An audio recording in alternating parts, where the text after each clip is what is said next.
इमरान खान को सब चोर कहते हैं। चलो ठीक है, चोर है ना। क्या किया है तोशाखाना में? क्या इमरान खान से पहले जो लोग आए थे, प्राइम मिनिस्टर या प्रेसिडेंट, उन लोगों ने कुछ नहीं लिया तोशाखाना से? उन लोगों ने गाड़ियां नहीं ली क्या तोशाखाना से? जबकि कानूनन वो गाड़ियां ले ही नहीं सकते। तो सिर्फ इमरान खान चोर है? मेरी नजर में इमरान खान चोर नहीं है।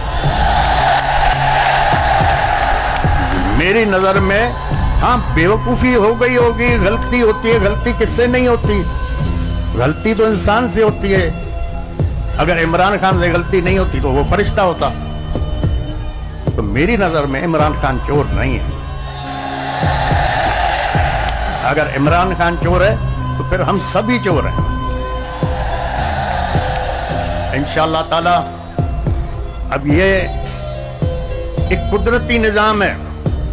अगर सैलाब आ रहा है या पानी आ रहा है, आप उसका रास्ता रोकोगे तो फिर दूसरी जगहों को डुबाएगा। अब जो ये 2-2.5 करोड़ नौजवान नए वोट आए, वो एक सैलाब था ना। अब जब उस सैलाब को रोका गया तो उसके नतीजे में क्या हुआ? पाकिस्तान की तारीख में पहली दफा आजाद उम्मीदवार मेजॉरिटी में जीत गए। सबको डुबा दिया उन्होंने।